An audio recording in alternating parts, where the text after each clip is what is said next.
உலகம் உருவாக்கிய மிகச்சிறந்த மனிதநேயவாதிகளில் ஒருவர் அன்னை தெரேசா.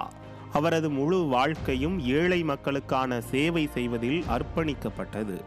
இந்தியர் அல்லாத போதிலும் தனது வாழ்நாள் முழுவதையும் இந்திய மக்களுக்கு உதவிய கருணை உள்ளம் கொண்டவர் அன்னை தெரேசா. ஏழைகளுக்காக நன்கொடை பெறப்போன இடங்களிலெல்லாம் எவ்வளவு அவமானப்படுத்தப்பட்டாலும் அதனை இன்முகத்தோடு ஏற்றுக்கொண்டு தொடர்ந்து மக்கள் சேவை புரிந்தவர் அன்னை தெரேசா. 1910 மாசிடோனியா குடியரசின் தலைநகரான ஸ்கோப்ஜியில் ஆக்னஸ் கோன்சோ போஜாக்சியு என்ற அன்னை தெரேசா பிறந்தார். ஆரம்பத்தில் கன்னியாஸ்திரியாக வேண்டும் என்று நினைக்காத அன்னை தெரேசா மக்களுக்கு சேவை செய்ய வேண்டும் எனும் ஆவலில் தனது 18ஆம் வயதில் அயர்லாந்தில் உள்ள சிஸ்டர்ஸ் ஆஃப் லொரேட்டோ சபையில் தன்னை இணைத்து கொண்டு சேவையாற்றினார். பின்னர் ஏழை மக்களுக்காக சேவை செய்ய வேண்டும் என எண்ணிய அவர் 1929ஆம் ஆண்டு இந்தியாவின் கொல்கத்தாவுக்கு வந்து சேவை ஆற்றினார்.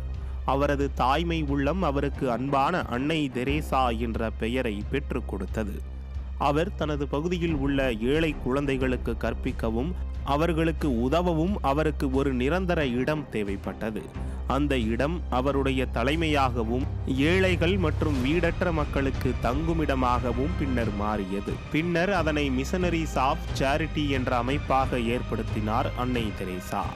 தனது எண்ணப்படி ஏழை எளிய மற்றும் வீடற்ற மக்கள் தங்களது முழு வாழ்க்கையையும் செலவிடும்படியாக தங்குமிடங்கள், பள்ளிகள், வீடுகள், மருத்துவமனைகள் என பலவற்றை நிறுவி இலவசமான சேவைகளை வழங்கினார் அன்னை தெரேசா.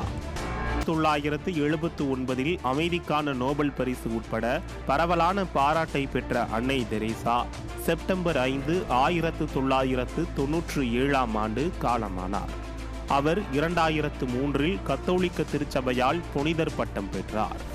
2016 புனிதராக அறிவிக்கப்பட்டார். நமது செயல்கள் எவ்வளவு சிறியதாக தோன்றினாலும் மற்றவர்களின் வாழ்க்கையில் நாம் எவ்வாறு மாற்றத்தை ஏற்படுத்தலாம் என்பதை பரிசீலிக்க அவருடைய வாழ்க்கை நமக்கு எடுத்துக்காட்டாக விளங்குகிறது. தனது சேவை, அன்பு மற்றும் இரக்க குணம் ஆகியவற்றால் ஒவ்வொரு நாளும் நமக்கு முன்னுதாரணமாக திகழ்கிறார் அன்னை தெரேசா. நாமும் அன்னை தெரேசா போல கருணை உள்ளத்தோடு வாழ உறுதியேற்போம்.